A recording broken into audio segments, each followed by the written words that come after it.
Hello everyone. Welcome to the course of Survey of Major English-Speaking Countries.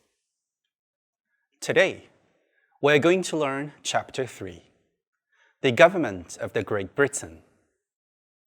This lecture is about Lesson B, The Glorious Revolution. Britain is usually considered to be the eldest representative democracy in the world, with roots that can be traced over 1,000 years.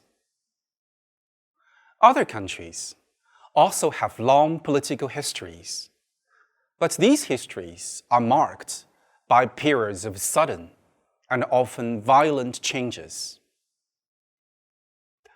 Although Britain too has had its periods of political instability, in contrast to, say, France or the United States, the process of state building has become one of the evolution rather than revolution. This long, unbroken history is still apparent in Britain's current political institutions and in its political cultures.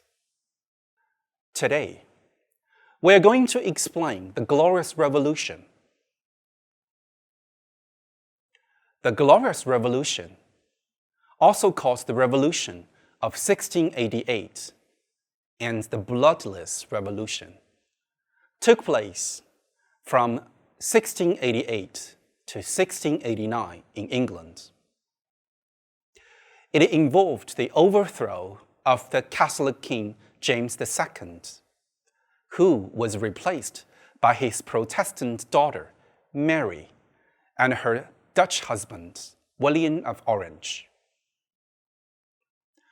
Motives for the revolution were complex and included both political and religious concerns. The event ultimately changed how England was governed, giving Parliament more power over the monarchy and planting seeds for the beginning of a political democracy. It is a historical changing point in British politics and government. Today, we are going to answer 3 questions. The first, what was the Glorious Revolution? And the second, what caused the Glorious Revolution? And the third, why is the Glorious Revolution significant in history? One of the root causes of the Glorious Revolution can be traced back to the origin of the Parliament and the relation between the king and the Parliament. Traditionally, medieval kings were supposed to meet their own royal expenses out of their own wealth. If extra resources were needed, for example, if a king wanted to wage a war, which he frequently did, he would try to persuade the Great Council, a gathering of leading, wealthy barons which met several times a year, to give him some extra money.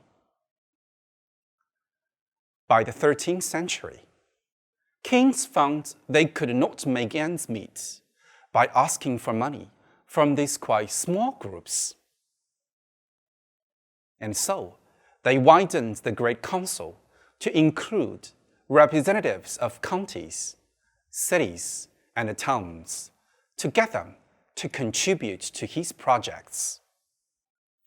It was in this way that the Great Council came to include both those who were summoned by name and representative of communities. These 2 houses exist today, and collectively we call them the Parliament. The Civil War, which brought the Roundheads to power in the 17th century, was rooted in a dispute over the power of the king and the Parliament. James I and his successor, Charles I, Both insisted on their divine rights as king. They felt Parliament had no real political right to exist, but only existed because the king allowed it to do so. It was the effort to reassert the rights of the Parliament that led to the Civil War. The royalist armies were defeated, and King Charles I was executed in 1649.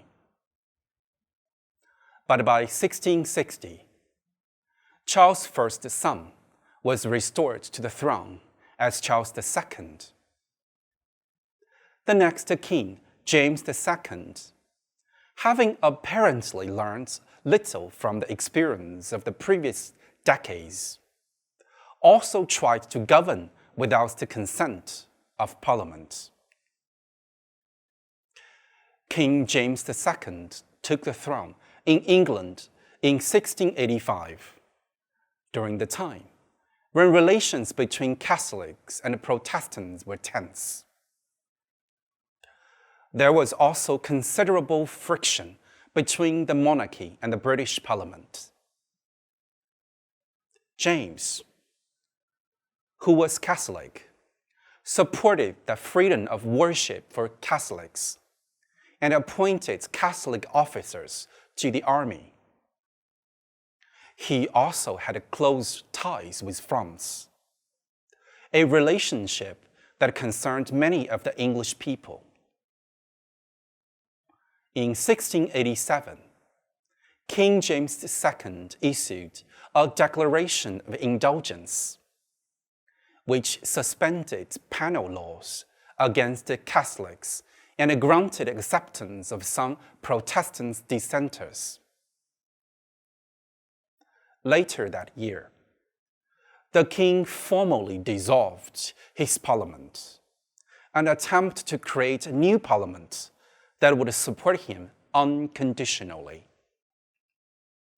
James' daughter, Mary, a Protestant, was the rightful heir to the throne until 1688, when James had a son, James Francis Edward Stuart, whom he announced would be raised Catholic.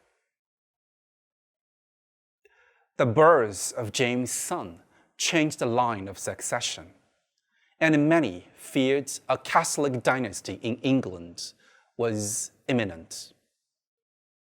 The Whigs, the main group that opposed the Catholic succession, were especially outraged. The king's elevation of Catholicism, his close relationship with France, his conflict with Parliament, and uncertainty over who would succeed James on the English throne led to whispers of a revolt, and ultimately the fall of the James II. In 1688, 7 of the King James peers wrote to the Dutch leader, William of Orange, pledging their allegiance to the prince if he invaded England. William was already in the process of taking military action against England, and the letter served as an additional propaganda motive. William of Orange assembled an impressive military force for the invasion and landed in Denver in November 1688.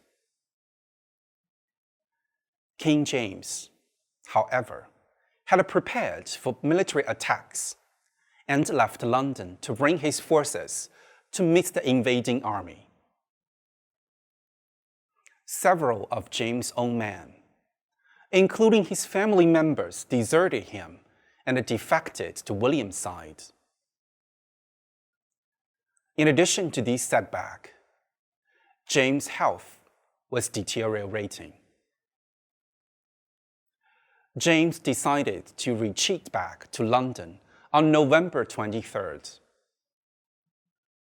He soon announced that he was willing to agree to a free parliament, but was making plans to flee the country due to the concerns for his own safety. In December, King James made an attempt to escape, but he was captured. Later that month, he made another attempt and successfully fled the country. In January 1689, the now famous Convention Parliament met. After significant pressure from William, Parliament agreed to a joint monarchy, with William as king and James' daughter, Mary, as queen. The two new rulers accepted more restrictions from Parliament than any previous monarchs, causing an unprecedented shift in the distribution of power throughout the whole kingdom. The king and queen both signed the Declaration of Rights, which became known as the Bill of Rights. This document acknowledged several constitutional principles, including the right for regular parliaments, free elections, and the freedom of speech in Parliament. Additionally, it forbade the monarchy from being Catholic. Many historians believe the Bill of Rights was the first step towards a constitutional monarchy. The Glorious Revolution is sometimes dubbed the Bloodless Revolution, although this description is not entirely accurate. While there was little bloodshed and violence in England, the revolution led to significant loss of life in Ireland and Scotland. Catholic historians typically refer to the Glorious Revolution as the Revolution of 1688, while weak historians prefer the phrase Bloodless Revolution. The term Glorious Revolution was first coined by John Hampden in 1689.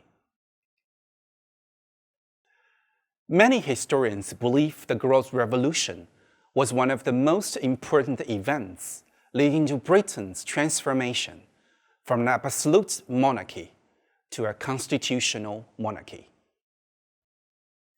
After this event, the monarchy in England would never hold absolute power again. With the Bill of Rights, the king's power was defined, written down, and limited for the first time. Parliament's function and the influence changed dramatically in the years following the Revolution. The event also had an impact on the colonies in North America. The colonists were temporarily freed of strict anti-Puritan laws after King James was overthrown. When news of the revolution reached the Americans, several uprisings followed, including the Boston Revolt and the Protestant Revolution in Maryland. Since the Glorious Revolution, the Parliament's power in Britain has continued to increase, while the monarchy's influence has declined. There is no doubt this important event helped set the stages for the United Kingdom's present-day political system and government.